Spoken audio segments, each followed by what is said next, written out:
Baik teman-teman, kita sampai pada pertemuan yang ke-8 bagian kedua. Kita akan membahas tentang media bias atau bias dalam media.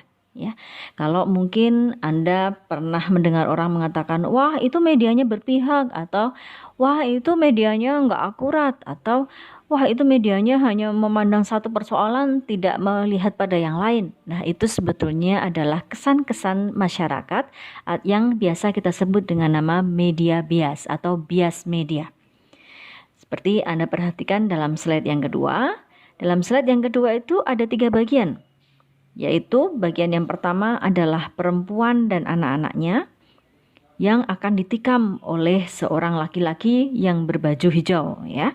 Ketakutan wajahnya, yang ditikam sangat bersemangat. Nah, tapi kesemangatan yang baju hijau ini kalau dipotret dari sisi pandang yang lain juga bisa, karena di belakangnya ada laki-laki yang berbaju biru yang akan menembaknya. Nah, laki-laki berbaju biru ini kalau kita lihat secara keseluruhan adalah berupaya menolong agar perempuan dan anak-anak tidak ditikam oleh yang berbaju hijau.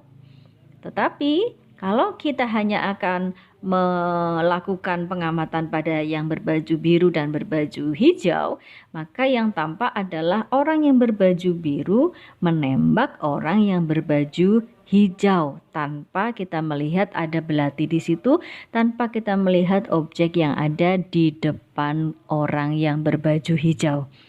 Nah, disinilah yang disebut dengan bias media, bahwa media itu tidak pernah memiliki pihak yang netral.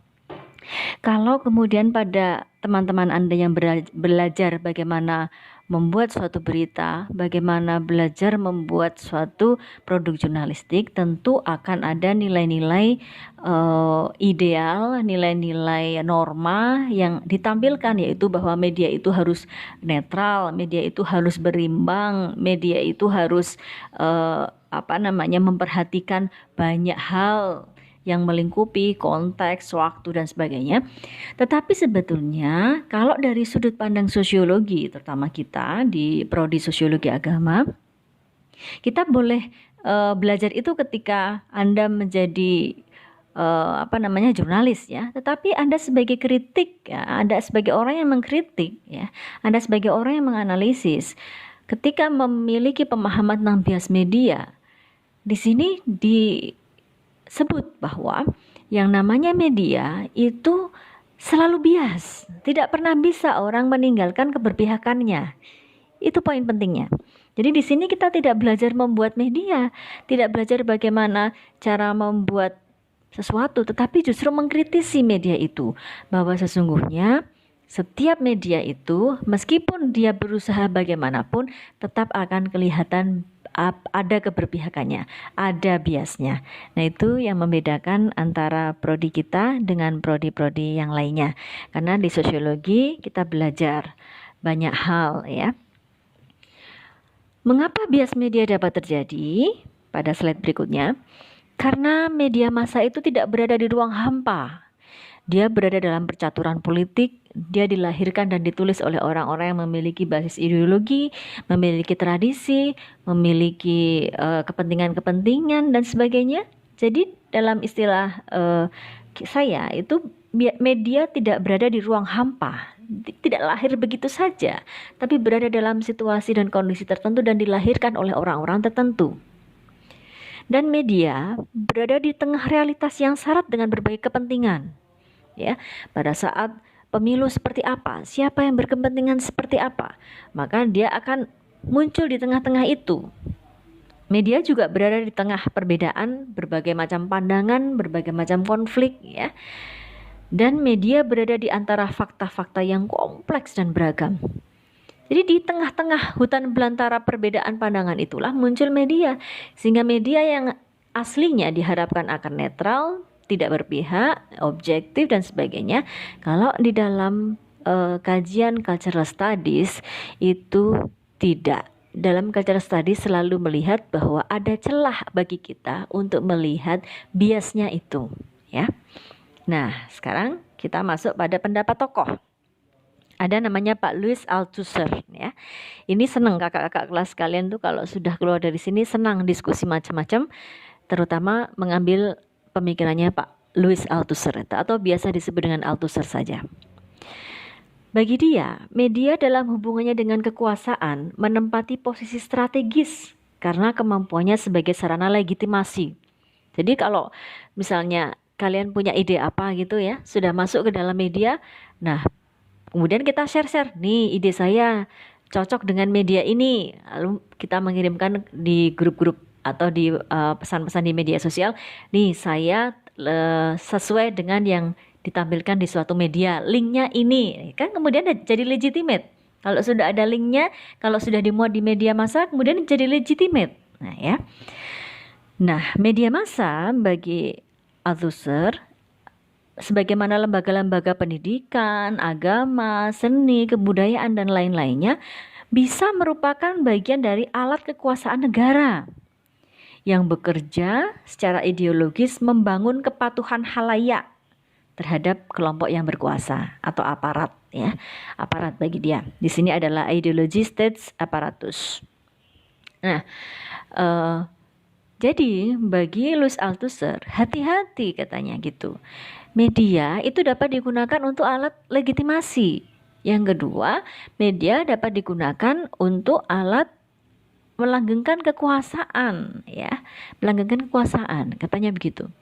Pada saat saya belajar ini dulu di perkuliahan, saya masih era Soeharto ya, sehingga mudah bagi saya untuk memahami. Oh, di situ ada TVRI, di situ ada RRI, ya begitu itu. Semuanya serba hal-hal yang membreakdown begitu aturan-aturan pemerintah, himbauan-himbauan pemerintah kepada masyarakat. Jadi mudah saja untuk memahami pemikirannya Louis Althusser ini. Nah selanjutnya, pemikiran berikutnya adalah pada Antonio Gramsci yang bisa kita lihat ya. Antonio Gramsci mengatakan, Althusser itu mengabaikan resistensi ideologis dari kelas yang tersubordinasi dalam ruang media. Jadi bagi dia Althusser itu hanya fokus melihat pada media besar yang punya pemerintah gitu, media besar yang melanggengkan kekuasaan gitu. Karena dia tidak melihat ada resistensi ideologis yang tersubordinasi dari media-media pembandingnya, media-media kecil di masyarakat. Bagi Gramsci, media merupakan alat pergulatan antara ideologi yang saling berkompetisi. Nah, pada waktu saya kuliah dulu memahami ini agak sulit karena belum ada sosial media, karena belum ada